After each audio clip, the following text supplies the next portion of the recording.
Welcome, friends. Let me be the first to say, congratulations. If you are watching this video, you have just been elected to Congress. Yes, you. And this is your first official day of training. This is the first of 3,749 videos you will need to watch before you can properly be a part of Congress. How do you Congress, you ask? Well, it's very simple using our mini-series. The legislative branch for those individuals who may not be as sharp as the other tools in the shed, if you get what I'm trying to say. Congress for Dummies.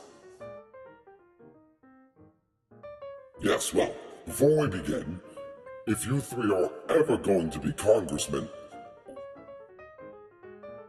oh yes, and Congress women, you must look the part.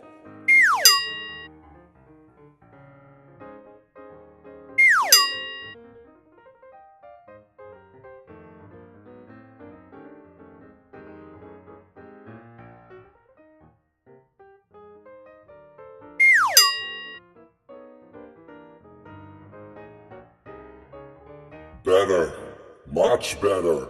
Now, let's begin.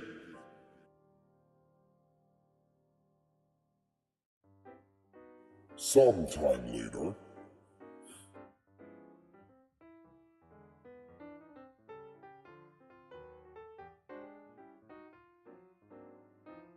let's begin again now that you've all had a nice healthy lunch.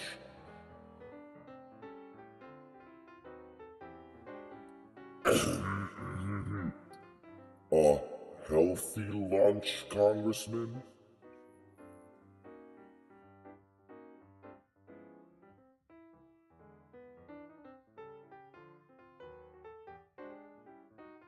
In the last 850 episodes, you learned how to dress, walk, talk, and even lie like politicians.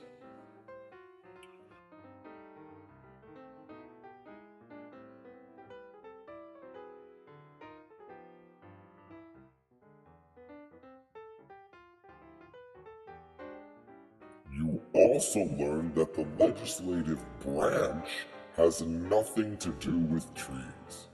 But now it's time to learn about something way more exciting. Committees. Let's begin. A congressional committee is a legislative sub-organization in Congress that handles a specific duty rather than the general duties of Congress.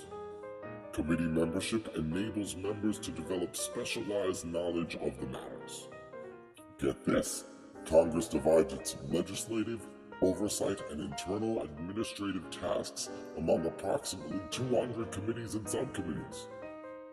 Within assigned areas, these functional subunits gather information, compare and evaluate legislative alternatives, identify policy problems and propose solutions, select, determine, and report measures for full chamber consideration, monitor executive branch performance, and investigate allegations of wrongdoing.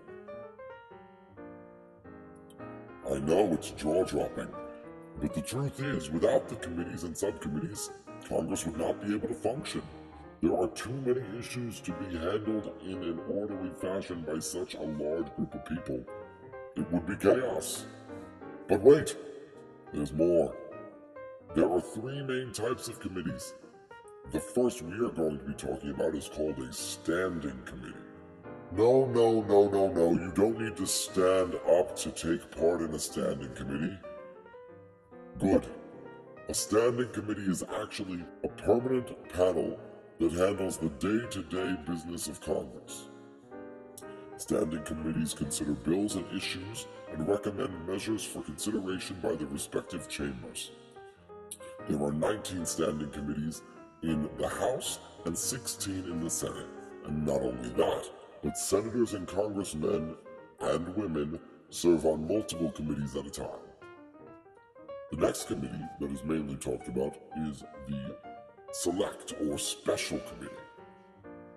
Yes, we know you're special, but that's not where the committee gets its name from. Let me explain. These committees are created often to examine emerging issues that do not fit clearly within existing standing committee jurisdictions or that cut across jurisdictional boundaries. You there? Yes, you can sit now.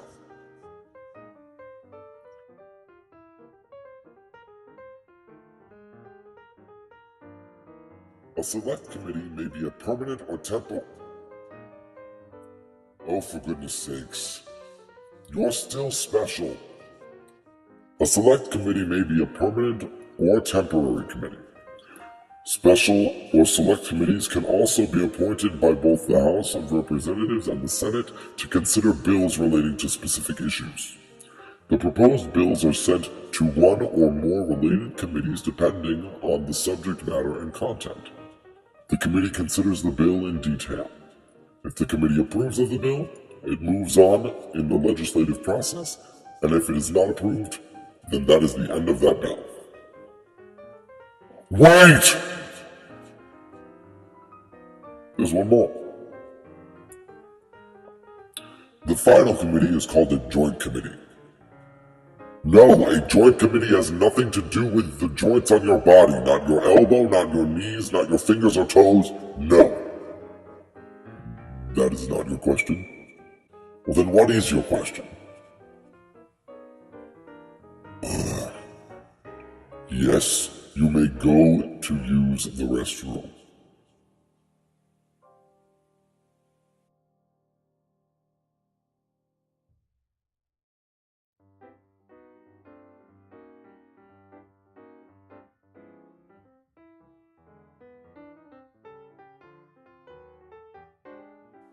Are you good?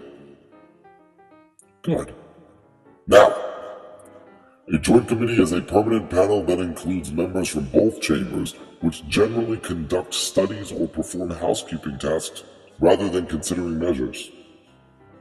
For instance, the Joint Committee on Printing oversees the functions of the government printing office and general printing procedures of the federal government.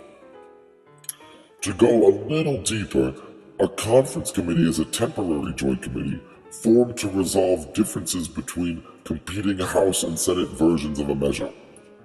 Conference committees draft compromises between the positions of the two chambers, which are then submitted to the full House and Senate for approval. And there you have it! Everything you ever wanted to know about congressional committees. Congressional committees macro, that is. For more in-depth information about committees, see episodes 852 through 906. Only 2,898 videos left before you will know everything you need to know to successfully be a part of Congress. Or you could just do what most other politicians do and just wing it. Wait, where are you going? Are you sure you want to do this? You didn't even get up to the really interesting videos about how a bill becomes a law. What? Wait. Hello? Anyone? Hello? Hello? Anyone there? Hello? Oh well.